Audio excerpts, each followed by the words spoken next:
Peace be with you, and also with you.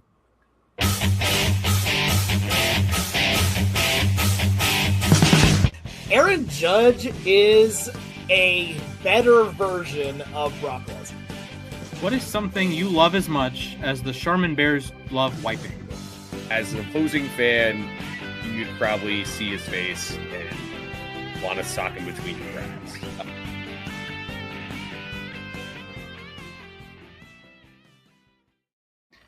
Oh, forgot to switch the camera back. Boys and girls, ladies and gentlemen, welcome into Lost is Above Replacement, featuring the glorious, the Popat. The Popat is here. We celebrated August 11th across the universe yesterday. I'm ecstatic. How are you guys doing, fellas?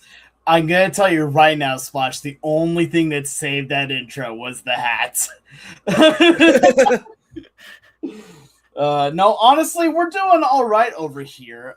It has been surprisingly good weather here for the last little bit. It's not been too hot, not been too cold. We've been doing all right. The only thing that's been bringing me down is all of the baseball that's been happening. Yeah, I had a pretty great week. It was blistering in Sacramento. We were there the hottest week of the year, of course, but so were the points for me and my teammates. Nice hardware haul. The second national champion in my family, so that's great. I believe we brought home 7 titles in total, so that was really great week. And you may notice I'm debuting a new hat here as a Sacramento River Cats hat. I went to a River Cats game. That was really fun. With my friend Brian, who drove over from San Jose, which I really appreciated. So yeah, that was a good time. Got a nice hot chicken sandwich there with fries. It was kind of goofy. Went into the team store to get a hat, and this is where the A's are playing right now, but the A's are away, so it was all Giants gear in there. If you're looking for Major League gear, your options if you go in there are either the River Cats or the Giants, and I'm sure that changes when the A's are there. But I noticed that it was kind of goofy. Yeah. I would hate to be the people restocking at that point because you're doing a full stores restock. It feels like every series. Oh God, yeah, I'm sure that drives them crazy. I wonder if there's any overlap with the people that do the Giants and Jets turnarounds at MetLife, because I know they have like their team shops or whatever. They'll have like a panel of Jets jerseys, and on the opposite side of the panel, it's all Giants jerseys. Of course, you have like the smaller things that like are on wheels. I think so you can wheel in the Jets ones, wheel out the Giants ones, whichever team. So that makes 2 national champions on the podcast there, Mac. Yep, that's right. Right. Good job, boys. Alex, broadcasting national championship in your future, buddy. Let's go. What would a broadcasting national championship look like, though? It would basically be, I'm guessing, like a popularity contest here between where it's. This is going to sound really weird here, but I feel like it's very similar to the Ford C. Frick Award, where, and I understand that, that's for mostly retired and you only get it once ever, but I don't think there is like a championship because there's no way to objectively quantify how good a broadcaster is. I just know that some are bad and some are good. And I think the best one was the guest guy on the Philly broadcast. That was awesome. Yeah. Yeah. Oh my gosh. That dude was amazing. That dude was born to be a broadcaster. Someone give him a job, man. So someone teach him how to pronounce Dalen Lyle's name first and then up to bat. Lele. I'm willing to bet that he was offered a job somewhere, or at least an interview somewhere after that, because he's got the voice, he's got the timbre, he's got the pacing. Like, just that was really cool. Yeah, just give him a shot. The Phillies, I would love a shot too. The Phillies might be like we're doing a disappointment draft later. The Phillies were on the verge of being a pick, then they hired Don Mattingly, but they have been absolute knocking it out of the park as like a brand. They have the ghost players throwing out pitches tomorrow at the Field of Dreams game. That's gonna be awesome. Yeah. Oh, great stuff, Philadelphia. Congratulations. You hosted the All-Star game, 250th anniversary of America. So good job, Philly. The Phillies kind of stink still. But hey, maybe we'll talk about them in a little bit. AKA right now. So we all know who the biggest 3 disappointments are in baseball this season. That's unfortunately the 3 of us. But we have set out to find the greatest disappointments in all the land, all of Major League Baseball. Each of us will choose 2026 Major League Baseball. We will draft 1 team each, 1 player each, and 3 wild cards. So they could be players, they could be teams, they could be other. It could be other. It could be the baseball itself. That was a storyline. It just has to be. You can even go to a concept that is a disappointment this year. Yeah. Yeah. So, fellas, to decide the order, I will don the Pope hat. I will not actually don the Pope hat. I don't want to screw up with my headphones. Alex, to pick a number between 1 and 50. All right, 24. All right, Mac, please choose a number between 1 and 50. 35. Okay, the number was 6. Mac, Alex, sorry. Would you like the first pick, the second pick, or the third pick? I would like the first pick. Okay. Mac, would you like the second pick, or would you like the double snake pick? I'm going to do the double snake. All right, sure thing. Alex, the number 1 disappointment in baseball for you this season is?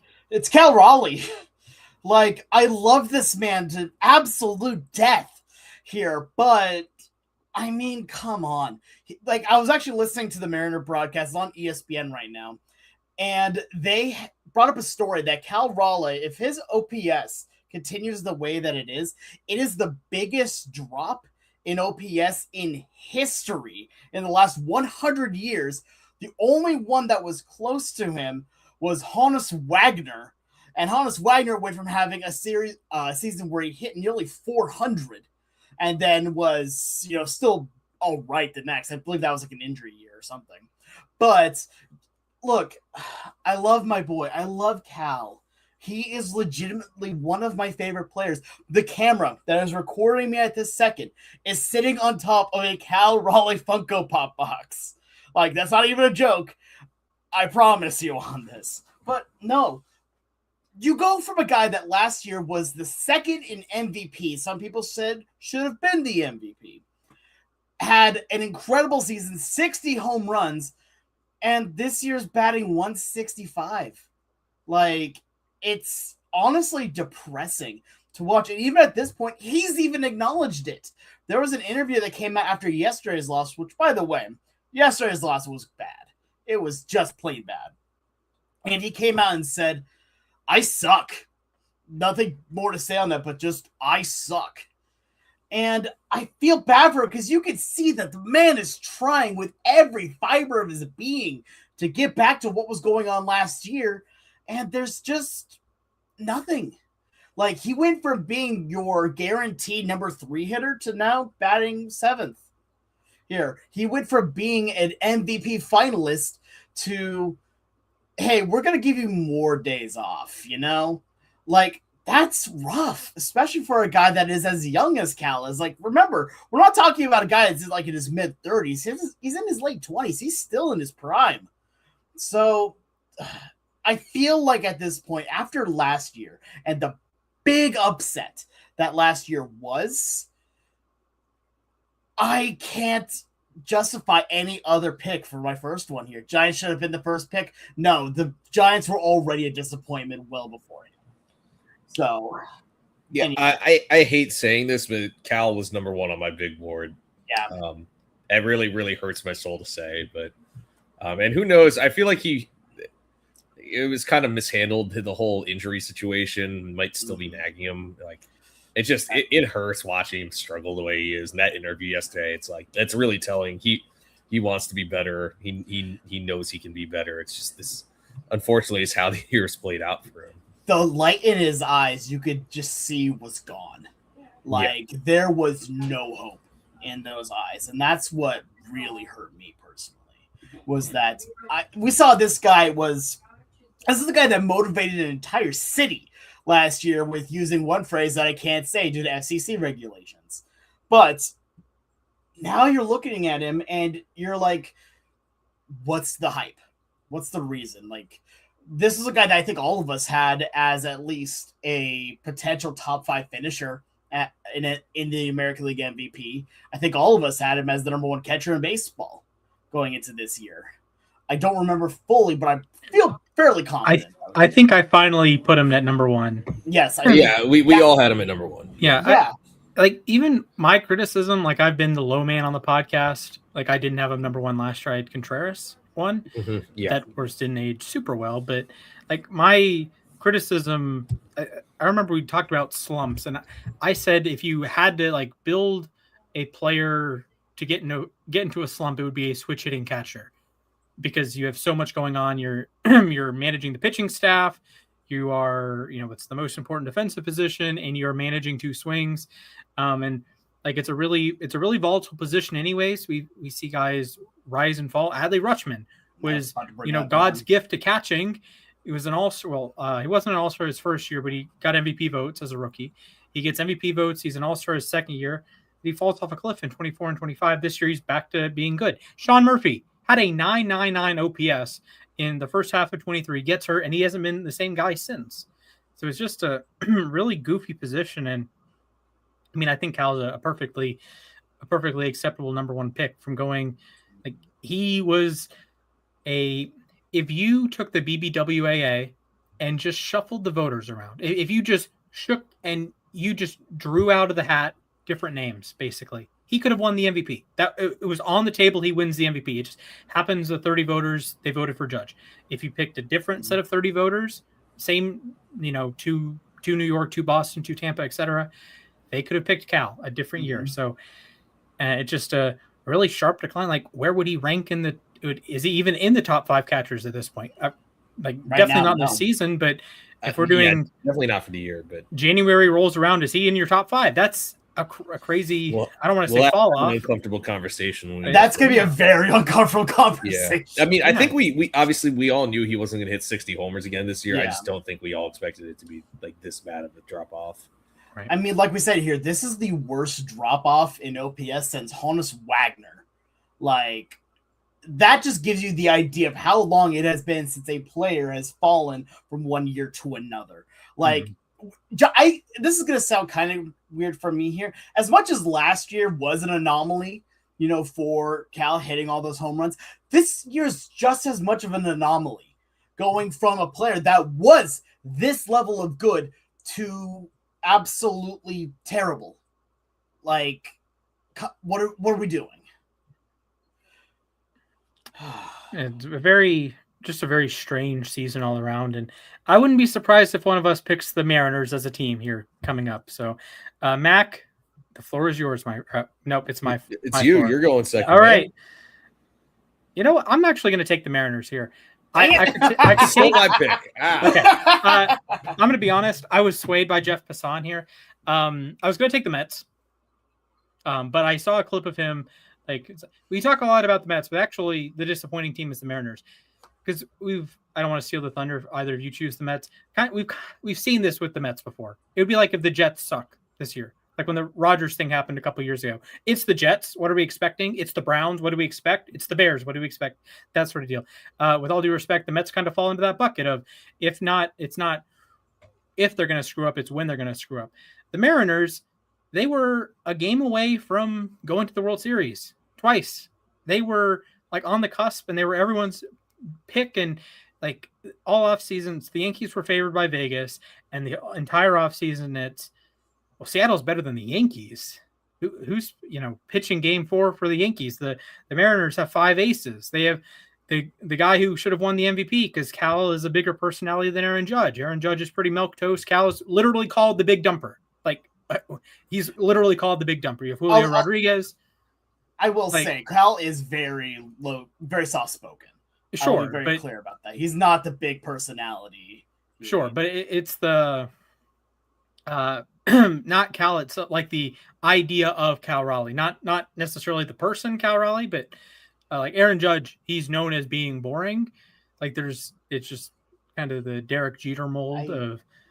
I kind of see what you're saying. I see what you're saying, but I don't agree with it. But that's neither here nor there for now. Yeah, sure. But you have this, superstar catcher. You have Julio. You have the Brendan Donovan thing that built up throughout the season. You get all the pitching, Munoz and all the starters, and they have the path in the division. No one's worried about the Red Sox or the Orioles or the Blue Jays in the AL East. We all think the AL Central sucks, and like opens up for the Mariners, and they just have not. I said last week on the trade deadline show, it's like a wet fart, and that's what they've been this season. And they've like been a tease. They're still in semi-playoff contention. Like there's something to be said that like the Mets or the Giants or the A's or just total spectacular failures, so they're not even relevant come August 12th. But the Mariners are in a spot that if they went the Rays had a 9-0 stretch, right?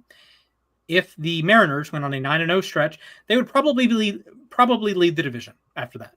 So they are in a spot that if they actually played like it for a week, even a week, 5 games, they would be right in the thick of not only the playoff race, they'd be right in the thick of hosting a playoff series potentially. While Mets, Giants, etc., Angels, A's, if they won 20 games in a row, they would still be on the outside looking in potentially. So that's why I lean Mariners, because it's not a swift death. It's not starting 0-8 and you're done, right? It's not you're eliminated by May. It's not the Rockies being eliminated when the season begins.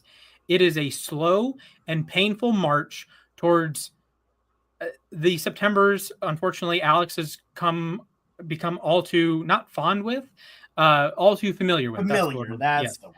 Yeah. Like year after year, it's the Mariners are in a playoff spot in game 162. Oh, they lose. Or it's end of September. The Mariners are a game back or 2 games back. We had the fun differential conversation the one year. It's every year, and it's the Mariners just continue to punch their fans in the balls. And this is no different. And unfortunately, I think they're the most disappointing team because of the perpetuity of the disappointment. Yeah. They were, again, I mean, I had Cal as number 1. I had the Mariners as number 2. Like it was one of those things where the Mariners, we saw a glimpse of how good they could be when they won 8 games in a row back at the end of May and in early June. But unfortunately, it's just nothing's clicking this year. I mean, literally, I mean, even the pitching staff has shown some weaknesses, and the bullpen's been sort of a weakness. Like there are too many weaknesses on here. You know that they're incredibly talented and they are capable of going on a run. It's just right now also they're in a brutal stretch right now. They're facing the Yankees right now. They have the Dodgers coming up. So who knows what can happen? Look, the American League is weak enough where, like Splash said, they go on a hot streak, they're in first place. They're back in a playoff spot. So who knows what's going to happen? Gonna switch over here. My first pick. Do you mind if I talk real quick? Yeah, Alex, go ahead. Here. I want to echo something that Splash said, because this has been I was really fighting between Cal and the Mariners for my first pick on this. I knew I wasn't going to get both here, but for the Mariners, the biggest argument I had for them was what you talked about here, the path to the World Series. Seattle is still the only major league franchise that has never even been to the World Series, which is why I kind of disagree with the point you were saying about the Mets doing it. The Mets have at least been to the World Series in the last couple decades. And Seattle just had their 50th anniversary. 5-0, not 1-5, 5-0, and have never been to the World Series. In fact, the closest they have been was last year when they were 7 outs away from a World Series. Whereas you go back to the last time, 2001, that didn't go too good. But that's what makes me angry here. The American League West is, I think we can say objectively right now, one of the weakest divisions out there. The Astros not playing up to form. The Rangers not playing up to form. The Athletics definitely not playing up to form. And the Angels are there. Like, you had the West 100% in your fingertips here. Like, you had it in the palm of your hand. Then the Central, you did not have a whole lot of powerhouse teams. Honestly, your biggest competition for the American League was probably the Yankees here. And it turns out that the biggest thing in the way of the Seattle Mariners was right in front of them the whole time. It was the Seattle Mariners themselves. They just can't get over their own mental blocks. And that's what makes me angry, is that this is probably the easiest path from the start of the season. This is the easiest path that they have ever had to a World Series. I'm not even talking about 2001. 2001, you were supposed to win it all, but you got embarrassed in the ALCS. Like, this at the start of the year, we were all like saying, okay, Seattle has a very legitimate shot to make the World Series this year. Last year, I think I was the only one who picked the Mariners to make the World Series. And to be fair, I was 7 outs away, so I'll take that. But this is the year where everything lined up. Every little ball is like, I don't know how familiar you guys are with what I like to call the pachinko theory, or the plinko theory, that depending on where you drop the disc after hitting all of the dots here, you have a better odd of getting down the center where you dropped it than you have anywhere else, because of the bell curve of how it works and how many different pings need to go in different directions here. Going into this season, Seattle had every ping go the right direction. Then you go into the actual season itself, and everything just falls apart. It really does anger me. Yeah, and I will say, I'm looking at their schedule right now, and I realize they did already face the Dodgers, but they have, obviously, they coming up. They have 3 with Houston, 3 with Milwaukee, 3 with the Cubs, 3 with the Phillies, 3 with Toronto, which admittedly is a softer opponent this year, 3 with Boston. You look at September. I said this in 2021 when the Mets were scuffling, and unfortunately the Mariners are reminding me a lot of the 2021 Mets. But what they have to do is to keep their opponents, the Astros and Rangers in particular, at an arm's length. You look at their September schedule, you got 7 games with the A's and 7 games with the Angels and 3 games with the Rockies. All right, if you can take advantage of those 17 games, you have a chance. I'm not saying you have to go 17-0, but if you go, say, 12-5 or 13-4 in that stretch, you have a chance to make. I would say even 500 gives you a solid shot. It's just you have to make up ground. Yeah, you have to make up ground between now and then. And also, you can't let the Astros and the Rangers get away from you. Yeah, you can't at all. Also, XYZ balling. I don't know what to say about this one actually. But you'll be shocked to learn that my first pick of the Mets. No pulling punches here. This team is a colossal disappointment, and it sucks because of all the bad Mets teams I've watched in my life, this is the most entertaining one, I think, because you look at the roster they have, and there are reasons to be excited about this team. You got the young outfielders in Carson Bench and AJ Ewing. And you have Juan Soto, who's injured right now, admittedly. You got Lindor, who's on the surge. Bo Bichette's looked more like Bo Bichette lately. The pitching staff, you got the young arms and Nolan McClain, Christian Scott, Zach Thornton. Sean Manaea's looked like Sean Manaea lately. But top to bottom, this year has been a colossal failure. The fact that they were sellers at the trade deadline is just, everyone's going to pile on David Stearns, and they fired Carlos Mendoza. They probably waited too long to fire Carlos Mendoza. All right, we see it. Look at the Phillies. Look at the Red Sox, teams that needed an adjustment period after firing their manager. Look, they adjusted. With the Mets, they waited until they were double-digit games under 500 to fire their manager. The time to fire Carlos Mendoza was in April, or it was after last season, after 2025, the collapse. Look, I'm going to defend a couple of their moves. All right.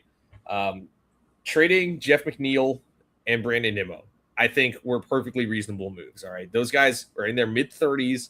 They're not part of the team's future. Nimmo literally blocks at least one of AJ Ewing and Carson Bench from everyday playing time. And then McNeil has just been not very good with the A's. Letting Pete Alonso go, I'm actually going to defend this move. He's on a 5-year deal worth $155 million. Look, Pete Alonso has been fine this year. His numbers are down from last year.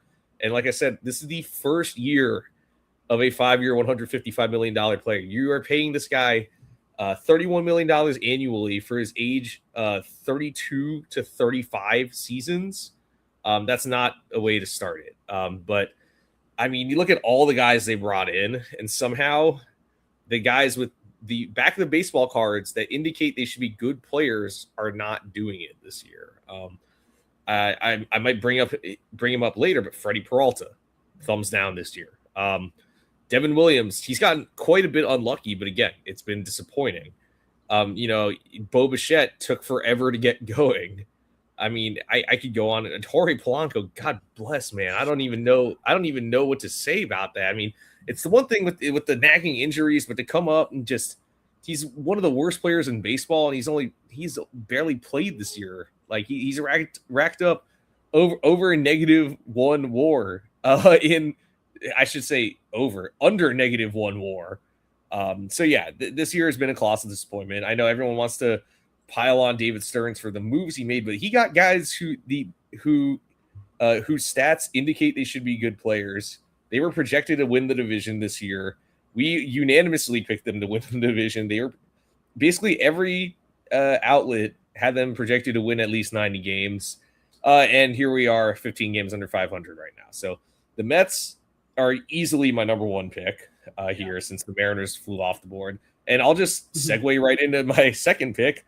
Freddie Peralta is my second pick. This was a guy who was acquired to be an ace. He posted a 4.99 ERA in Flushing. He was traded out of town for, 3 solid prospects. Perfectly fine with that. I'm honestly surprised they got that much in return for him, given his numbers. I guess some people believe in him. I mean, look, Emilion Petrie, Aiden Smith, Gary Gilhill, those guys are already in the Mets organizational top 30 prospects. Great. But the fact that, this guy was brought in to stabilize a young rotation, with a lot of question marks, and that's what they got for him. This is easily the biggest disappointment, at least from a pitching side of things. I don't think it's particularly close. We're talking about a guy who was a top 5 in Cy Young voting last year, and this year he's one of the worst qualified starting pitchers in baseball. So, Freddie Peralta, I think easily is the most disappointing pitcher in baseball. Yeah, I'll second that here because, I mean, the biggest thing that I like to see here is that I agree with you 100% about defending Stearns here because all the moves that were made sense. They were all moves where you were getting established players, established athletes here. You weren't going out and getting, this guy's had one good year, and he's going to be all right here. No, you were getting guys that were solid contributors for the last several years. And Freddie Peralta being the king of that here, and then just comes out and just hits the ground with his face instead of running. And that's kind of the biggest part of all this. And honestly, I'm not going to say he's the number one reason why the Mets are where they are at right now. But what I will say is that when you bring in an ace to anchor your rotation, and that ace ends up being a disgrace, that hurts the whole morale of the team. Like, I've talked about this a ton of times before. When you add a pitcher, a starting pitcher that is of a high caliber, it's always good because you will always, now the person that you had at number 1 now can be your number 2, and so that elevates to the number 2 position. However, this is the reverse of that, where you're putting a guy at number 1 that has been playing like a number 5 here, and so now the guy that should be your number 1 is moved down from there here. Yeah, and I'll mention this though that the guys the Mets traded to get Freddie Peralta, Brandon Sproat, and Jet Williams have not exactly lit the world on fire either. I mean, Brandon Sproat got sent to the minors recently after another rocky start. Jet Williams is having a rocky year in AAA. So it's not like the Mets gave up a village to get Freddie Peralta, but you expected more here. Yeah, absolutely. Yeah, and I'll piggyback off your point. And like you said, this has been a fun Mets team to watch at times once you got out of the stink of, oh, they're actually bad, right? Once you acknowledge like it's a bad team, then you have some things to latch onto. It's a very different feeling being a fan of a competitive team versus a non-competitive team. Like the things you root for, right? Like say I'm a Cavs fan. So the years with LeBron, if they didn't win the finals, that's a disappointing season. The years without LeBron, if they win 30 games, I'm excited, right? So if you're the Mets coming into the season, obviously, losing 100 games or losing 90 games, that's a huge disappointment. But as soon as your brain flips to, oh, we're a 90 loss team, then you can get excited about Ewing, who's really a fun player. And you can get excited about Benj, who's been a fun player. And you can get excited about McLean's sweeper. And there's a lot to be excited about. And I think the future is bright in Queens. And I think David Stearns has done a lot of good moves. I know Alonso and McNeil and Nimmo and, some of the guys you've brought in, like you said, have been really disappointing. The Peraltas and Williams and whatnot. Like, yes, that's true. But the farm system, you're churning out really top prospects. Like if there was like an all rookie team, you might have at least 2 guys there with Benj and Ewing as at bare minimum, like honorable mention type players. McLean's a rookie too, so yes, that's true too. So that at least 3 guys, and you brought up Jeffrey Yan, so we can all celebrate that. You weren't even on the podcast last week, and Alex and I were celebrating that. Like that's fun. Yeah, Jeffrey Yan, that's my guy, man. That's a homie right there. He doesn't know where the ball is going, but man, he's fun to watch. Like, what an absolute G, and yes. that's just a lot of fun. And unfortunately, like for the Mets, they've really stunk this season, but you have pieces to look forward to. That's the bright side. One of them is not Freddie Peralta, so I totally agree with that one. Just a total woof of a pick. Fellas, my number 2 pick has actually he has positive WAR, unlike Cal. It's a little bit of a microcosm for his team and the disappointment overall with the Baltimore Orioles, and I'm choosing Gunnar Henderson. He's been a 1.5 WAR player. He's on pace to be over 2 WAR this season. Why? Because he leads the majors in plate appearances. But splash, why are you choosing him? He was 4th in MVP 2 years ago. He was in comparison with Bobby Witt Jr. He was in comparison with Aaron Judge and the best players in our sport. 8.8 WAR. That doesn't grow on trees. That's if Cal Ripken did that in his prime, it wouldn't look out of the ordinary. And this year, he has been below average. His on-base percentage is below 300. He was a career like 340 guy, 350 even. Entering this season, he was a 270, 347, 484 guy. That is a 134 OPS plus. He is 40 points below that. His OPS is in Andrelton Simmons territory, which is fine when you're Andrelton Simmons. It's not fine when you're a below average defensive shortstop.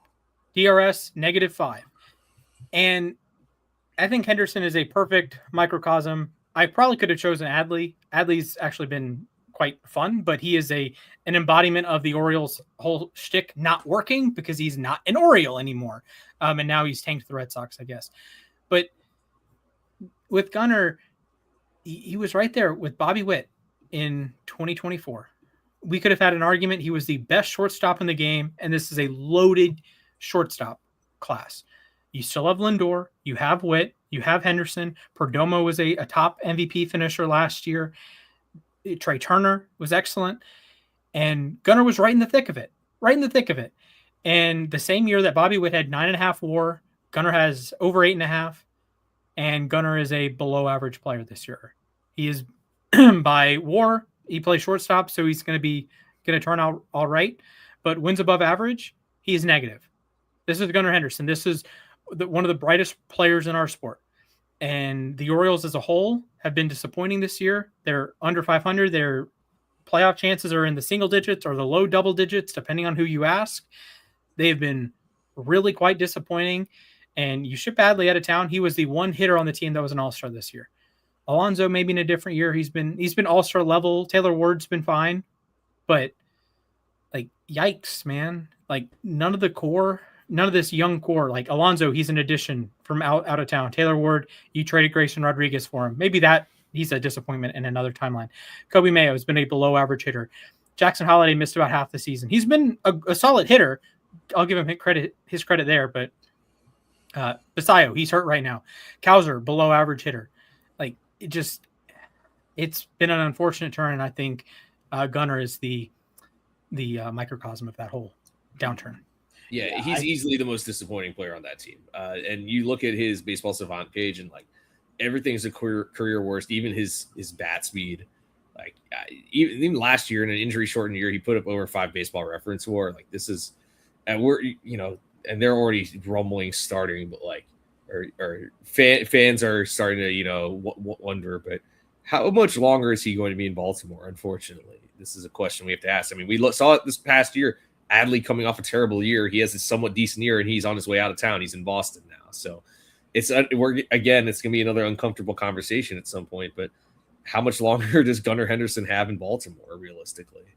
Right, and that's the big question to ask now. And honestly, one I didn't think we were going to ask until Adley Rutschman actually did get traded, which leads into my number 2 pick here. That surprisingly is a team that was already not expected to do well, but have really hit the ground with their face here, and that's the Baltimore Orioles. And it has nothing to do with their record. Legitimately, it has nothing to do. It has to do with their player management. Because you take a look, going into this year, you added in, right? You added with Pete Alonso. You added in with Taylor Ward, technically. But you then added to a young core that you were building around. You had Gunnar Henderson. You had Jackson Holiday, Colton Cowser, Kobe Mayo, Samuel Basayo here, and of course, Adley Rutschman. That is one heck of a core. Like, legitimately, like, give that some time. That's a fruit that will taste great, right? And the only thing you had to do was just keep them. Keep your players. Let them continue to build this bond, build this core. And the trade deadline spoke true doom for the Orioles, because here's the thing. You knew you weren't going to win this year. You knew that you weren't going to do anything on this, so you've got to put yourself in a good position for the future. A lot of times you say that, and teams will be like, okay, trade everybody, get prospects, start rebuilding. If you're the Orioles, the answer was just build the guys you have. Like, you don't need to give up anything. You don't need to put any extra effort into it. Just let them continue to build. And instead, you trade away one of your golden gooses away to a division rival. That's what still baffles me about all of this, is that you traded him in division here. Another player that I know Splash said earlier, the switch hitting catcher here, has to manage a lot, so is more likely to slump. He is still a great player here. Like, this would be like not on the same level. This would be like if the Mariners traded Cal Raleigh to the Athletics here, or to the Rangers. Like, I think everybody would have their jaw drop to the ground if that happened, because that's what happened with Adley. When Adley was traded, that was a move that told, I think, the entire Orioles organization, no one is safe, get ready to leave or play better. Which, when you have a young core, does not always work, and you traded away arguably the most important position and the player that your fans had truly come to love. The Orioles themselves knew that they were not going to win this year. That was basically written in the sand. But this was a move that I felt like did not need to happen, and it has now put a dark cloud over an already dark season for the Orioles. Yeah, this is just a total face plant, like you said, of an organization. This was a team that just 2 years ago, 3 years ago, in the history of this podcast, even, we were touting them as a World Series caliber team. We were excited to watch them. We gushed about their player development, gushed about what they could be. This was a team in 2023. They come out of nowhere, basically, where they win 101 games. They were the best team in the American League, and they get swept in the ALDS. The next year, they come back. We have huge expectations for them. They dropped 10 wins, but that's okay. They still make the wild card. Oops, they got swept. Then they go into last year. Okay, they're in the mix, right? They're going to win 80 games. They're going to be right in the wild card mix. The Yankees are good. The Red Sox are good. We're not sold on the Blue Jays, but and they 75 wins. Okay. And then this year they're in the same spot record-wise as the Mariners, but the AL East is a lot more competitive than the AL West. If the the Orioles went on a 10-game winning streak, they would still be well behind the Rays. They're 15 and a half back in the division, by the way. That is absurd. In the middle of August. Like, this was a team that won the division in 2023 and was only 3 back in 2024, behind like some really good Rays and Yankees teams in that span. A Yankees team that went to the World Series in 2024, a Rays team in 2023 that was like second to the 84 Tigers in terms of wins to begin a season, and just a disaster. You're on your third manager. You fire Brandon Hyde after last season. Tony Mansolino comes in. Shout out to Tony Mansolino. He comes in, actually guides him to a winning record. I bet you didn't know that. He was good. He was good on. Yeah, they had a winning record with him. And then you bring in Albernaz, and he's been disappointing. Do you fire Albernaz at the end of the year? What do you do? What do you do with the Orioles? That's you're stuck in this spot, and who would have thunk it? They're this number one prospect core. They're on everyone's list with when they had Adley and Gunnar and they got Holiday and countless players, and they've had their moments, but they've had nothing in the realm of consistency. Like Holiday's having his best season right now, and Adley's off the team, and Gunnar's been horrendous this year. Like for the expectation, like, yeah, I want a shortstop that has 2 WAR in a season. I'll take that. I mean, I watch Ha-Seong Kim every night, so of course I would take that. But he might be a pick on this. He's played 30 games. He might be a pick on this. But like, what a disaster. What a disaster. This team won 100 games 2 years ago. Like, what are we doing? And, they were – I watched a lot of the Orioles because of just how exciting they were in 23 and 24. And look, 2023, I get it. They were a year ahead of schedule. I thought they were a year ahead of schedule at least. I wasn't expecting them to win 100 games. 2024, I mean – it's, you add Corbin Burns, you have a new ownership group too that seems committed to winning. They had disappointing off season, and the season was a disappointment. It's just, I don't know. It feels like that organization, unfortunately, is spinning their wheels. And yeah, the future looked so bright after 2023 and even 2024. I know that the postseason was a dud. They scored 1 run in 2 games against the Royals, but who could have predicted this downfall so quickly? Exactly. So I'm going to go into my next pick here, the second of my go around, and I'm going to keep it with a team, and it's a team that I've actually said their name a little bit ago, and that's the Athletics. The Athletics are a team that this year I picked them to make a playoff spot. I picked them to get a wild card here because I saw that the foundation was there. They had solid pitching. The offense was really there. Here, when you have guys like Kurtz, Langoliers, Soderstrom, Max Muncy, here, all these guys, Brett Rooker. And when almost every single one of those names flops this year, you have to ask yourself a lot of questions. And a lot of those questions are just the word why. And I decided to go take a quick look at some of the stats here, and I just want to bring up, this is ESPN WARs. This is not like one of the better WARs here. I just wanted to bring this up here. If you go to the Baltimore Orioles here, and you take a look at their team, they have more players with negative WAR than with positive WAR. That's bad. That is incredibly bad. But on top of some of the other names that I brought up earlier, guys like Lawrence Butler, Max Muncy, Brett Rooker, all of them, negative WAR. They have been abysmal this year. Like, Brett Rooker was supposed to be this incredible power threat, and you put him in a AAA ballpark for half of his games, just start rolling out the red carpet around the base paths, it felt like. And he's done nothing. You take a look, their biggest star this year was Shea Langoliers here, which, again, no disrespect to Bangoliers. He bangs, and we love him for that. But Jacob Wilson also just not doing anything.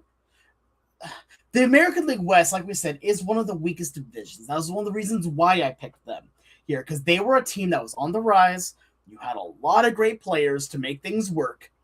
But what happened? And this is the last thing I'm going to bring up from this, because this is what truly put the nail in the coffin for me for the Athletics as being one of my picks here.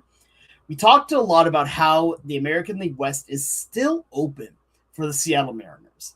That there's a chance that they could go on a run, and they could very well be in a playoff spot if you give them a week and they just win out that week. That they're right back in it. The Athletics are 14.5 games behind the Houston Astros, which, mind you, the Astros have a record of 62-60. They are 2 games above 500, and the Athletics are 14.5 games back. They are half a game leading over the Los Angeles Angels of Anaheim. And the Los Angeles Angels of Anaheim are arguably the worst team in baseball. Like, you have hit nuclear bad. And it doesn't make sense when you take a look at the players that you have. How did you get to this point? And legitimately, there's not really a good answer. Everyone just fell flat. Yeah. Look, obviously injuries played a huge role into this. All right, Langley was out for the year. Rooker's been out for most of the season. He's out for the year. He had to undergo season-ending surgery, and Kurtz is now likely out for the year too. So that's 3 big bats that are injured. Missing significant time. This is Kurtz's second IL stint of the season. But you also look at the fact that they were 40-42 on June 26th. All right, that's not lighting the world on fire. You're only a game and a half back at that point, but they've gone 7-32 since. They went 5-19 in July. You know how hard that is to do? 5-19 in a calendar month. I watched some terrible, terrible months in my lifetime. I watched the Mets go 5-21 once, but like 5-19 is just like, I don't even know. It's the fact that they were in a competitive spot, and then just all the losing happened. Basically, all their pitchers other than JT Yin have been a disappointment. Really, I don't know what else to say about the A's. Yeah, it has been hard. Yeah, and it's. I said before the season, if they could just avoid the 1 month they were hot garbage, maybe they would be in the hunt for a playoff spot. They did not avoid it. They hit it like a full-on semi coming the other way. Woof. Well, driving in my car, beep beep. Fellas, as much as I want to choose Carlos Estevez for accumulating -0.5 baseball reference WAR in 1 out, that's impressive. Yeah, that's impressive. Wow. The worst pitcher in baseball this season by baseball reference WAR has been Zach Gallen. So this is a duo, Zach Gallen and Scott Boras. Because Scott Boras was trying to peddle this man as oh yeah, you need to bring him in, you need to pay him the qualifying offer, you need to give up a draft pick for him. And the Diamondbacks, for the one team that was not subject to, they're the ones bringing him back, and they're the ones watching him pitch to a 6.5 ERA. Like, what are we doing? This was a man that he was, when we started the podcast a couple of years ago, he was a top 5, like a fringe top 5 pitcher. He led the National League in WHIP one year, which is really hard to do pitching in Arizona. He was a top 5 guy in Cy Young twice and added a 9th place finish in 2020. He got MVP votes in 2023 and helped the Diamondbacks pitch to the World Series. Like, he wasn't particularly great in the playoffs, but he helped them get to the World Series. And this year, he's been worth -1.6 WAR, or in our parlance, losses above replacement, or in this case, losses below replacement. He's allowing 11 hits per 9. 11. His strikeout rate is Carlos Silva territory. And unlike Carlos Silva, he's walking guys. A 7% walk rate, which frankly isn't bad. It's actually better than his career average. But a 14% strikeout rate from like a guy that's considered, or had been briefly considered, an ace. Like a guy who gave you 192 innings last year. No, he wasn't some like great pitcher last year, but at least his peripherals were all right. A 4.5 ERA or 4.5 FIP is not the end of the world. Maybe not what you're paying like number 1 starter money to, but he'd been ultra reliable. 22 sub 2 or a 2.5 ERA. 2023 third in Cy Young voting. 2024 a 3.5 ERA, a 3.5 FIP, and then the wheels have just fallen off. Like 122 hits allowed in 98 innings. And yes, there is some BABIP luck. Yes, he's allowing a 320 BABIP. I understand. The average ball hit off of him is over 90 miles an hour. He is allowing a 44% hard hit rate. Like, those aren't good. And his ground ball rate, his fly ball rate is up. He's allowing more homers. He's allowing a comical number of homers. It's a 4% home run rate. That's about 1%, 1 percentage point more than the league average. So it's like every start he allows a homer. He allows a ton of hits, a ton of base runners, and it's hard to watch. And the Diamondbacks have, like, the only reason they're not semi-competitive with this free-falling Dodgers team, they're pitching. Besides Eduardo Rodriguez has been unbelievable this year, inexplicably. But Merrill Kelly has been atrocious.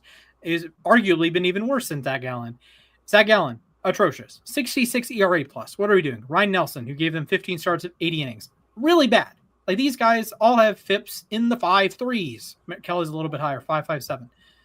Paul Sewell just got DFA. He has an ERA over 6. Like, just the Diamondbacks went to the World Series in 23. They did not make it back to the playoffs in 24. They did not make it back to the playoffs in 25. They've had a really good offense for the most part. This year it's a little down. But Corbin Carroll, he's an all-star level player. Geraldo Perdomo, he's still a good player. Gabriel Moreno, he's one of the best catchers in baseball. Ketel Marte, he's having a bit of a down season. Nolan Arenado, it's like not vintage Arenado, but he's like back to being an above average player. And you've just fallen. You're above 500. I'll give you that. You're in a playoff spot. I'll give you that. But why are you not competitive at the tops of this? Why are you not a team that could win the NL West with the Dodgers on a 25-game losing streak?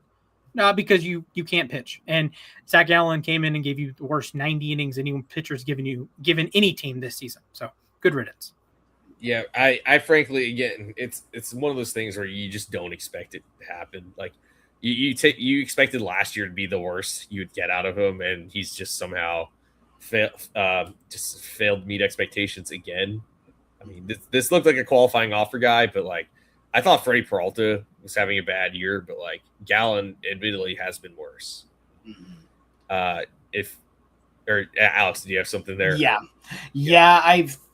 When it comes to Gallen, I'm gonna put this more with the Diamondbacks overall here, and saying that again, bring up what we had just a moment ago. 2023, they made it to the World Series. They were a legitimate contender here, and they made it a good series with the Rangers. Then after that, just fell off here. They had the same kind of trajectory and the same kind of result of like that the Nationals had in 2019, and after that, where the Nationals were not really the powerhouse team, but they made it to the World Series and they won it, which again for me, big yay. And then afterwards, just fell right back into obscurity, and the Diamondbacks are feeling like they're the exact same here. And I feel really bad about it at this point, because it hurts to watch. And for Gallen specifically, who is a very good pitcher, we've seen him be one of the best in all of baseball, watching him just completely fall to grace it's tough. Yeah, and I mean, I'm sort of going to continue on the pitching theme here. My next pick. I can't really pick one specific player here. I'm going with the entire Pirates pitching staff. So here's something for you. The Pirates have scored the same amount of runs as the Dodgers this year. If you wouldn't believe it, they finally have an offense that can average about 5 runs per game. The only team in their division with more runs scored are the Chicago Cubs. The only team with more runs scored in the NL than the Cubs are the Nationals. But you look at this pitching staff. Paul Skeens, obviously, it's been well documented. He's been disappointing lately. Braxton Ashcraft had a monster first half. He's been disappointing. Bubba Chandler is leading the majors in walks. Mitch Keller is out for the year and had an ERA over 5. Jared Jones has an ERA over 5. I watched the Mets light him up the other day. That seems like it's been happening far too often. And I know coming back from Tommy John surgery, all that, we should temper expectations. But, I mean, it's hard not to look at that and be disappointed. Then the bullpen, I mean, good Lord, this bullpen has been a failure. I mean, you begin the year with Dennis Santana as your closer. Fine. Dennis Santana all of a sudden in late April forgets how to throw a baseball properly. He gets DFA'd, you know, the story from there. Gregory Soto has been wildly inconsistent. He has 14 saves. His ERA is all right, but it's disappointing there. Mason Montgomery's been all right. He's been better, way better lately. Johan Ramirez has been solid, but the guys you relied on to be your high leverage relievers just did not get the job done this year. And I feel bad for Luke Weaver. Man, this guy gets traded to a team who he thinks he can help get to a playoff spot, but at this rate, they're not sniffing the playoffs. They're in last place all of a sudden. This is a team that they have a positive run differential, guys. This is a solid group of players, I think, and they're in last place. They should be in a better, especially with the mediocrity in the National League, they should be in a better spot than they are right now. Anyways, if you guys don't mind, I'm just gonna go to my last pick here. Then, no, sure. Your point basically stands for everything we could say. Sure, I was considering Paul Skeens as standalone one of my picks. I was too. But his FIP is better than the ERA, so I'll give him some grace there. Getting a little unlucky. Yeah, I mean it's tough, really, but that's. I mean, I really wanted him. I wanted the Pirates to be successful this year, and this is the position they're in, unfortunately. And for my last pick, I know this team is in the playoff race right now, but I got to go with the Detroit Tigers, and I'm not really directing it at any one particular player here. But the Tarek Skubal trade was underwhelming. The return, if I'm being completely honest, the Casey Mize trade, it's just confusing. Again, you're within an arm's reach of a playoff spot. To sort of make these sell moves instead of trying to go for it in a weak American League. It's disappointing. I do like that Kenley Jansen is getting closer to 500 saves. He's actually been better lately. Good for Kenley Jansen. But really, when you look at the talent on their roster, I know Riley Green just went on the IL, but you have Riley Green, strong left fielder, arguably the best left fielder in baseball. Kevin McGonigal, probably going to win American League Rookie of the Year. Dylan Dingler has been the best catcher in baseball this season. You see all this talent on the roster, and you're looking at a team that's below 500 and sold at the trade deadline. Disappointing in the Motor City. This is a team that I think we all picked to win the AL Central this year, and right now they're on the outside looking in, but they still have a chance. It's painful to watch the Tigers right now. And what's even more painful is when the Tigers, after doing all this, absolutely demolish your team. Yeah, and we can point to Framber Valdez, too. That's been just not a particularly good signing. He's been a league average pitcher, and you're paying him, the highest rate any lefty's ever been paid. It's no bueno. No bueno indeed. Fellas, my last pick. I was thinking about doing a Kyle Tucker, Edwin Diaz pairing, but frankly, the Dodgers, it doesn't matter. They can be role players for the Dodgers, and Diaz, it's such a small sample size. I'm doing the left side of the Braves infield. Yeah. Just Austin Riley and specifically Ha-Seong Kim. I've kind of liked what I've seen out of Jim Jarvis. He's been excellent defensively. And he's a crazy throwing arm from shortstop. At least his OPS begins with a 5. At least begins with a 5. And it could be a 6 depending on what day it is. Ha-Seong Kim, come on down. $20 million this offseason. Your OPS is 233 in 84 plate appearances. In those 84 plate appearances, he's drawn 9 walks. That's actually not bad. I'll take that. That's more than Jorge Mateo walks. Actually, quite literally, Mateo walked 8 times in 137 plate appearances. Good job. Ha-Seong Kim has 0 extra base hits in 84 plate appearances. 0.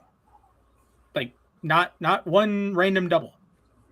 His OPS plus is negative 32. He is only on the team because he's being paid $20 million. Austin Riley, come on down. The highest paid player in the history of the Atlanta Braves. This is a multi-year thing, frankly, but 81 OPS plus. This was a player, universally regarded, top 5 third baseman, had 3 top 7 MVP finishes, 21, 22, 23, 6 wins, 6 wins, 6 wins. 24, he misses a chunk due to injury, a little underperformance. That one was unfortunate because he was really heating up, and then he got hurt and missed the last chunk of the season. So a 3-win season, 2.9, 115 OPS plus. Okay, if you give me the context that he was like catching fire and then he gets hurt in August and he's traditionally been really good in August. Okay, I can buy that. It's a little lower than what he'd been 21 to 23. Fine. Last year, more injuries. He missed 60 games.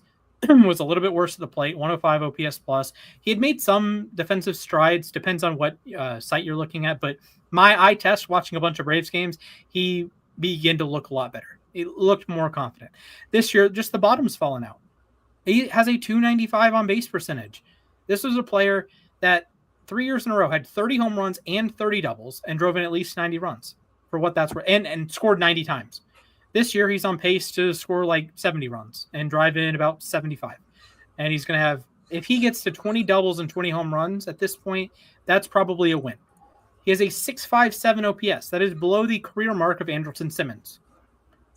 And Lord knows I love me some Andrelton Simmons, but he was not in the lineup for his bat. He was in the lineup because he's the greatest defensive shortstop I've ever seen. So it's just incredibly disappointing. The Riley Harris, or the Riley Kim combo, and I'm going to throw in Jurickson Profar being a moron again. Like, what are we doing? And Alex Anthopoulos for not spending that money that Jurickson Profar are getting suspended. The one saving grace Jurickson Profar gave to the Braves is here's $15 million back plus whatever luxury tax implications, and you didn't spend it. Like, yeah, Tyler Mahle has been like prime Garrett Cole since coming over. I appreciate that. Martin Perez has thrown like 20 straight scoreless innings. I appreciate that. But you're going into a playoff series. Chris Sale starts game 1. He can match up with anyone. I bring out 99 Pedro, bring out 95 Maddox, bring out 68 Gibson. Chris Sale gives the Braves a shot. Game 2, I might not even watch game 2. you might start. Hopefully at this point it's like AJ Smith-Shawver or one of the Spencers. I know both Strider and Waldrop are on throwing programs, so maybe they'll be back. I don't know. That's really sketchy. But Alex Anthopoulos, what are you doing? So the left side of the Braves infield plus Jurickson Profar. You are disappointing. Yeah. And Mac, unless you have anything else to say, I'll go into my last one. Yeah, all you, man. Yeah, all right. So I'm actually going to give a brief honorable mention one because, to be fair, the honorable mention probably makes more sense than the one I'm actually doing. Here, the honorable mention I have is the concept of the MLB trade deadline this year. Because, my God, having Tarek Skubal get traded to the Dodgers, and for one, not even all that much here, the Tigers continuously selling everybody, the Mariners getting basically nobody while being in a big playoff hunt. Here, sorry again to both Sir Anthony Dominguez and Taylor Ward. You guys are definitely there. But, and then, of course, obviously, we talked about the Adley Rutschman trade.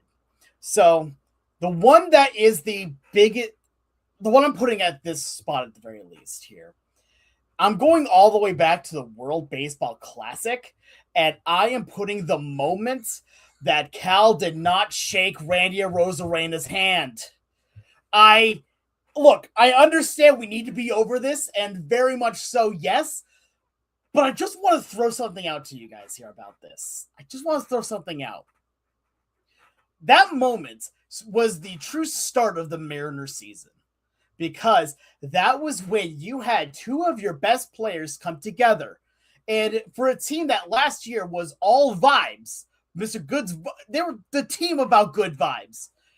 And then just having something that is just a shunning of your own teammates, which I understand Cal was supposed to do. He was told to do that. And if he had not done that, he would have been screwing over his Team USA team. But that put some bad juju on this team here. And Randy Arozarena made it worse by posting constantly about it on social media. Here, like, Cal did not say anything, and they said that they made up. I still don't even think they fully made up after all of it, and it has put a true pox on this team. Here, I am not saying that this is the reason why Cal is playing like this. I am not saying that at all. We saw how bad Cal was playing already in the WBC. But that moment right there started for a team that was supposed to be high on vibes, high on talent, took that vibes and just put it all the way on the ground. Yeah, I don't love talking about this, but whoever came up whoever came up with this whole concept that you weren't supposed to shake hands with your opponent, lame as hell. I'll tell you, it was Aaron Judge. I was gonna say, sorry, man. I understand you are Captain America, but I fully disagreed with it the moment. And you got to remember that this is not to downplay the significance of the WBC. You're teammates with those guys for 2 weeks. You're teammates with other guys for 6 months. So yeah, exactly.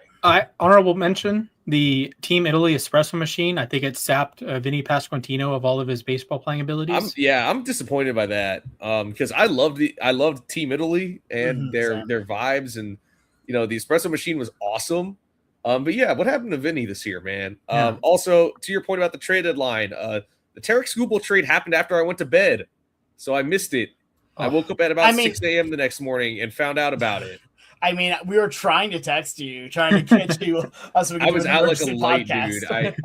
I had practice at 7 a.m. I had come back from a wedding the day before and gotten in like middle of the day. Like I was so tired. And then of course the Mets made a couple trades after I went to bed too. So yeah, fair. Another honorable mention: the entire Royals organization, besides Bobby Witt Jr. It's to say besides Bobby Witt Jr. too.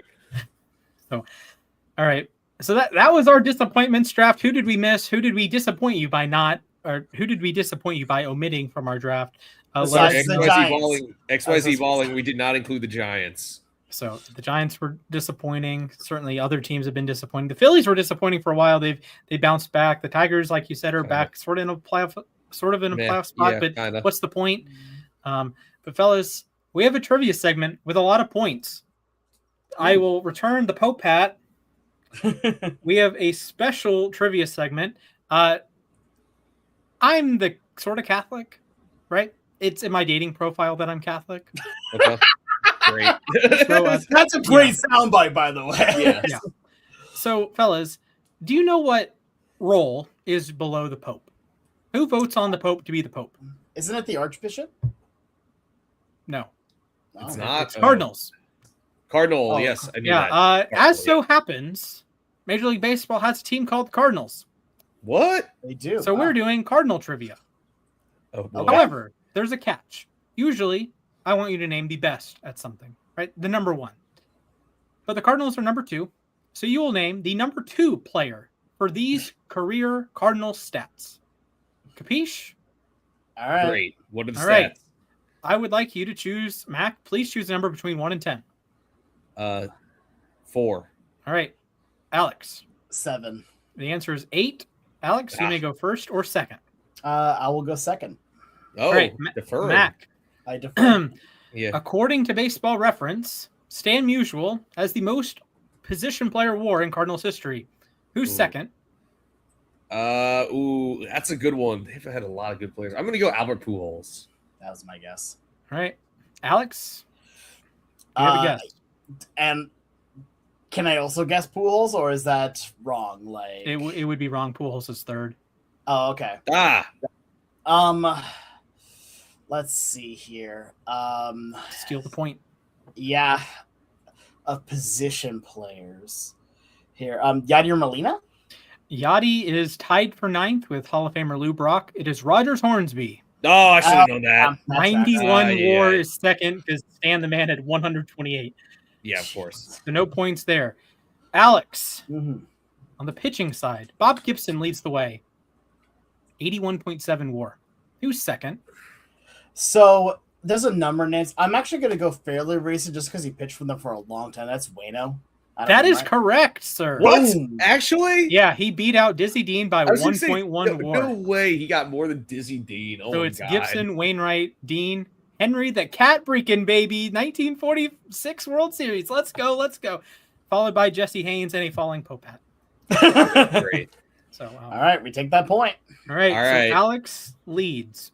We will jump back to the hitters. Okay. All right. I want you to name the player who is second all time in Cardinals OPS. Number 1 is Mark McGwire. Who is number 2? That's a good question.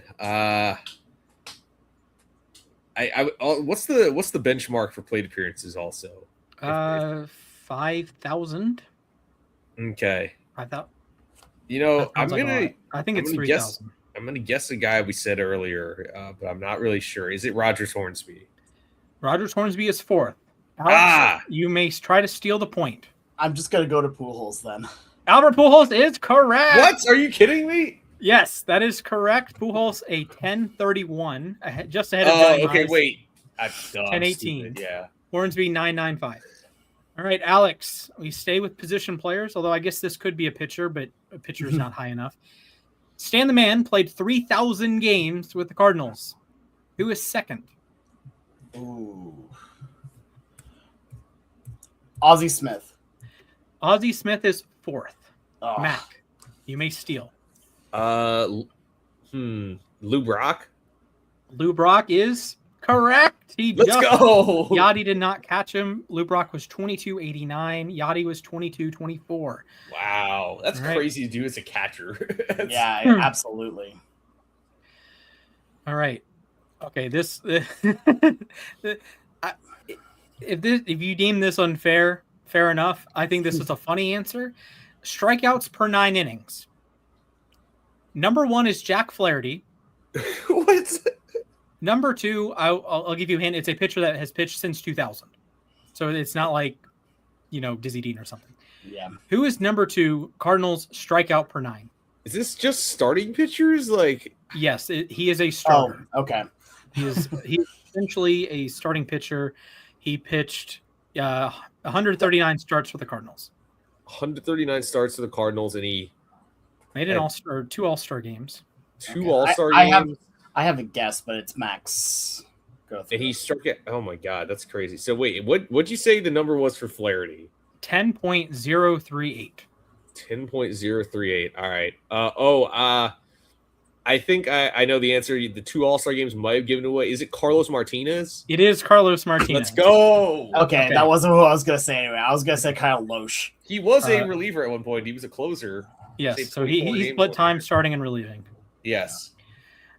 All right, Alex, it's all tied up. Mm-hmm. We'll do one more pitcher here. Okay. Jason Isringhausen has the most saves in Cardinals history. Please name who is in second.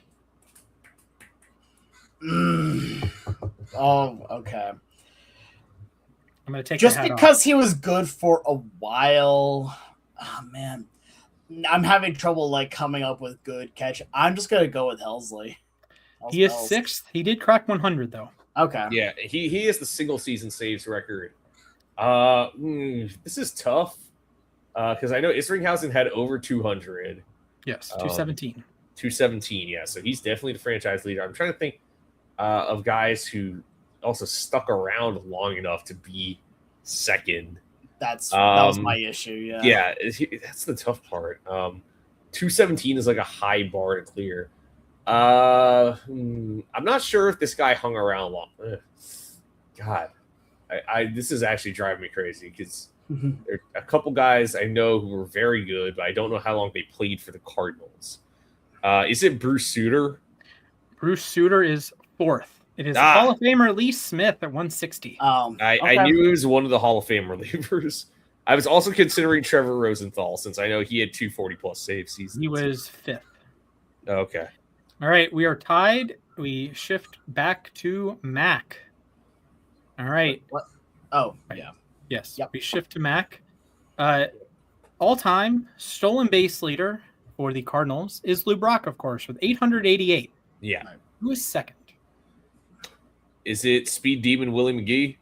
It is not Willie McGee. He is 6th. Just over 300. Okay. So I'm trying to figure out here, some of the other big ones here. I legitimately don't. Oh, wait. Could that work? All right. I'm going to throw a shot in the dark. I do not think this is the right answer, but Matt Carpenter? Matt Carpenter is not the answer. Yeah. All right. The correct answer is Vince Coleman, 540. No, I should have gotten that. I wasn't going to get there. So Ozzie Smith, 433. think he's a pretty fair, tripwire there. Yeah. All right, boys and girls, ladies and gentlemen, this is for Alex. Yes. Yes. All right. Your next question. Championship win probability added. Stan Musial is 1. He nearly doubles number 2. Please name the Hall of Famer in second place. The Hall of Famer. Hall of Famer. Yes, the Hall of Famer in second place.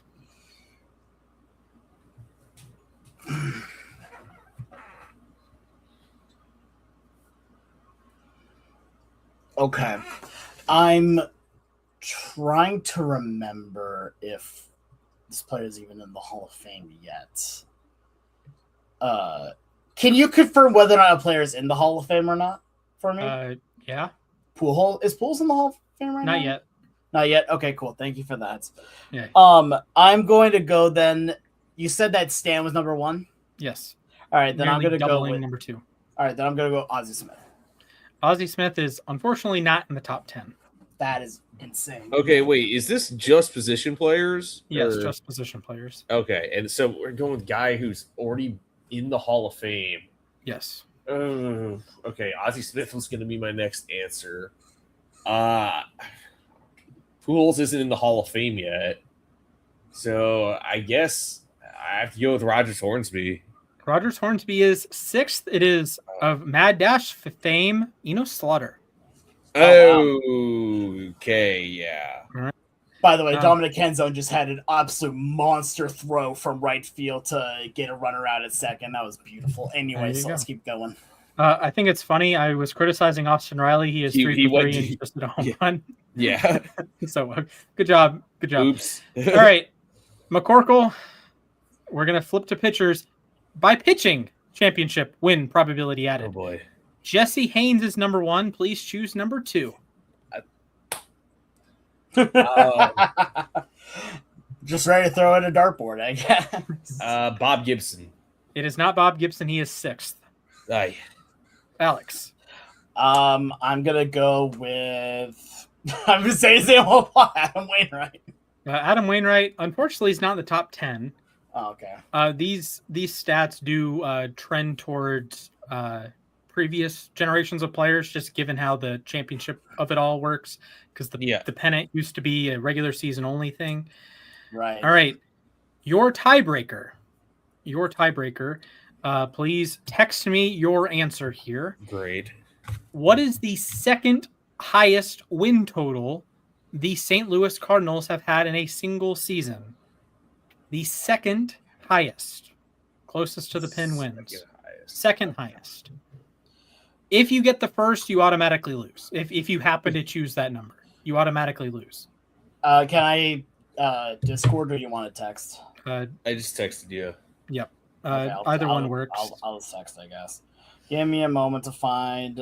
I don't remember the last time I actually just texted just you. Max sent his answer in, so you can text that if you wish. Oh yeah, I'll just do that. Then make life a little bit easier on us. Sure thing. There we go. All right, we have a closest to the pin. McCorkle takes the win. He said 104. The correct answer is 105. They've won 105 games, not once, not twice, but thrice. 1943, 1944, 2004. 1942, they won 106 games. They did win the World Series that year. Mort Cooper was their best player. I think he was MVP that year. That would be correct. Good job, Splash. Pointless trivia. But yes, a 105-win team. Mac, your guess of 104 is the closest. Alex, 96. The Cardinals have won 96 games twice, 1935 and 1949. I didn't have a clue, so I'm like, all right, I'm just gonna put what is still regarded as a very high win total. Yeah, so 106, 105 a few times, 101 a few times, 100, and most recently last year they won a whopping 78 games. So yeah, good job. Congratulations, Mac. You will host trivia next week. Let's go. Right. I was close. Yes, very close, in fact. Would anyone like to begin time to ourselves, or would we like me to go first? I can go first. Sure. All right, Alex. 3, 2, 1, begin. Book Joe Hendry. Don't book him to be a squash match to Braun Breaker. Yes, Braun is great. I understand that. He is very, very good. Let Joe Hendry be the merch man that he is for you guys. Let him make you all of the money by actually pushing him. He has proven time and time again that he can be a belt holder. That's it.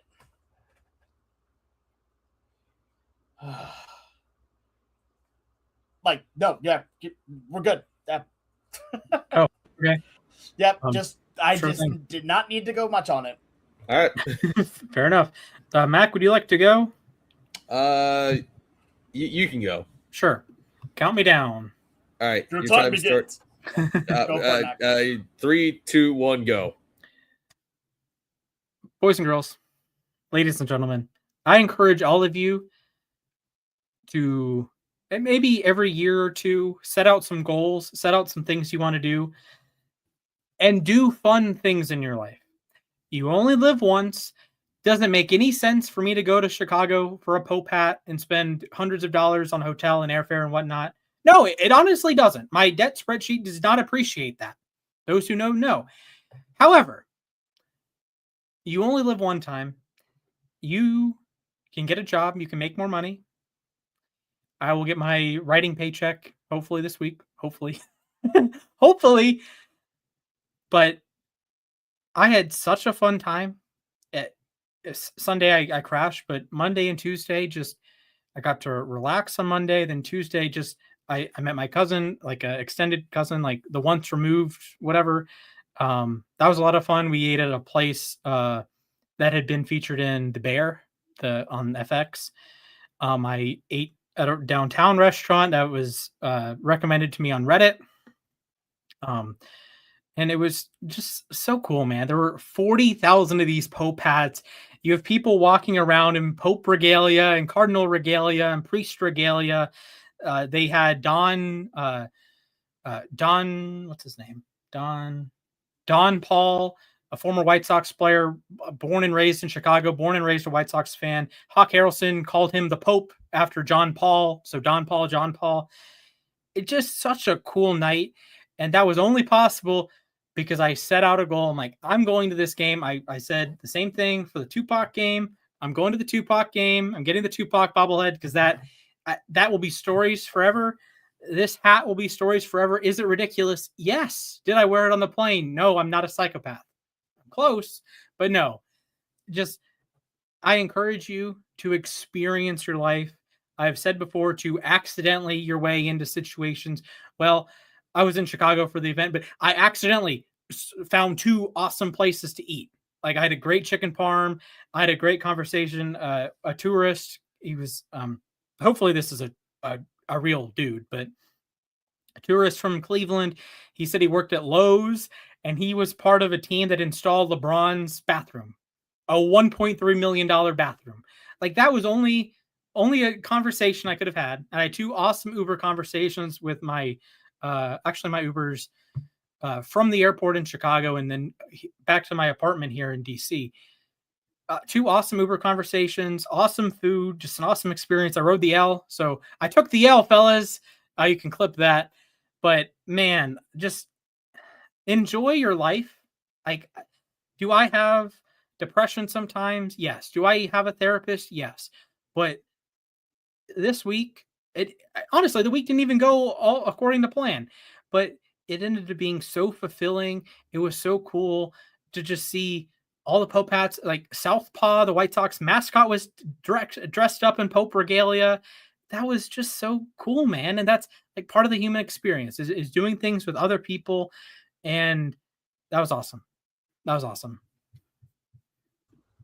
I respect the heck out of that. Yeah. Yeah, I mean, the whole thing just seemed amazing. Like, I mean, I've seen clips on Twitter and all that of like the Pope night. It looks like it was well worth the trip. Mm-hmm. And it just when I saw that, like, promotion was gonna happen, like, it's a shame that I happened to be flying home from Sacramento the day before, because if not, I would have been like, yeah, 100% would have wanted to go to that.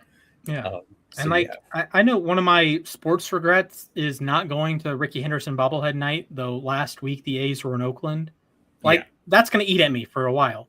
So you got to take opportunities to do fun things, to do cool things. Like, I went to the game in Bristol with my dad last year. Yes, we did not attend the entire game because it got rained out and continued the next. We were already back in Atlanta by the time the game started. But just like doing that with my dad was awesome. And that's like something we can joke about forever because we're soaked in. They like ran out of nacho cheese and they ran out of hot dog buns and like that's hilarious. And like those are the sort of anecdotes you pick up. And I encourage you all in this world we live in with online classes and Zoom and work from home. Talk to people in real life. Fill in the gaps because like we have the podcast, right? There's a difference. Like, and we sometimes talk on like Discord or whatever. Like Alex and I play Dominion, not to expose us as disappointments. Sorry, gamers. There's a difference. So did you go to Mr. Beef then, or? Yes. Okay, I hear Mr. Beef makes the best Italian beef in the world. So yes. I did not have one. I had a chili dog. I hear that's also really good. Really so good. I had mott sticks too. But like that was super cool, and that's only because I said, "All right, I'm going to be in Chicago for this Pope hat, this glorious Pope hat." Quite literally, because it is a sort of a religious approximation. That was like a divine experience last night, and then the Reds beat the White Sox anyways.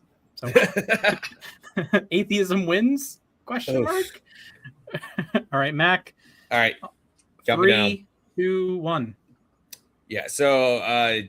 Sort of going off what Splash said, my experience in Sacramento would not have been possible without my teammates.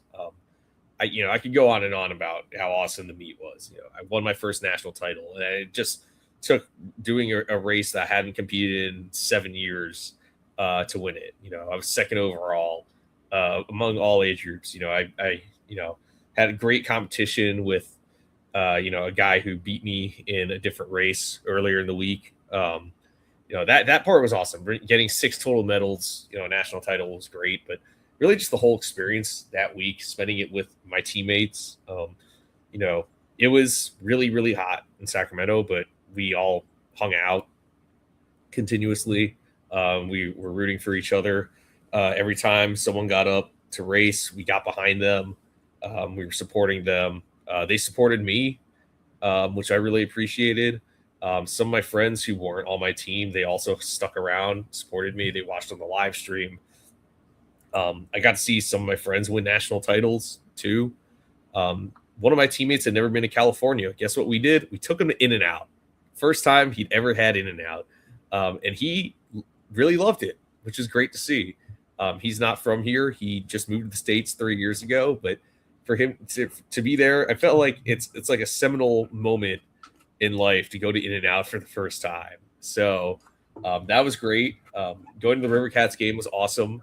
Also I want to shout out my teammate who's also named Ryan, by the way. His parents were great to us. So he grew up in Sacramento. His parents live very close to the pool. They hosted us for a team dinner. And then the next night, most of my teammates were flying out on a red eye. They hosted us again. They basically let us hang out at their house until they had to go. And his dad drove me back to my hotel before driving everyone else to the airport. So really just a 5-star experience, even with the heat. Granted, it was dry heat, at least, not humidity. Even with the heat, though, this past week went about as well as possible. Wouldn't have traded it for the world. My teammates are awesome. I look forward to keeping on competing with them, racing with them, working out with them. So yeah, really just a 5-star week across the board. Like I said, I'm looking forward to going to Irvine 2027. Maybe we'll go to Budapest next year for World Championships. Maybe we go to Richmond for Summer Nationals. But I really can't be more thankful enough. I think the little travel delay I had in Dallas gave me more time to reflect on the past week. And yeah, I'm just really, really, really grateful for the last week. Amen to that, and congratulations again. Yeah, XYZ Balling, that was not Splash. Also, thank you, guys. That's an awesome experience for you, man. I'm so happy for you. Thanks. Yeah, I mean, it's the way I equate it is master swimming is like the swimming version of Run Club. So yeah, I mean, it makes sense. You're racing, so yeah, we are. Absolutely. So thank you all for joining us on our walk through the biggest disappointments in baseball this season. I've been your host, Splash. Of course, we are joined by Alex and Mac today. You can follow us collectively at LAR_baseball on Twitter, Instagram. If you're listening to us on podcast, check out the YouTube page. If you're watching us on YouTube, below, drop a like, drop a comment, and check out the podcast. Leave us a 5-star review, Apple, Spotify, wherever you get your podcasts. If you want to follow us individually, I'm at Mr. Splashman19. It's a lot of football right now. Mac is at Mathias_A_K. And Alex, you have at the Sports Guy 242. And for all of us that lost above replacement, peace be with you. Say the line, fellas. And always with you. Well, it's also with you. So close enough. Well, it depends which denomination you are. Okay, fair enough. Go crazy, folks!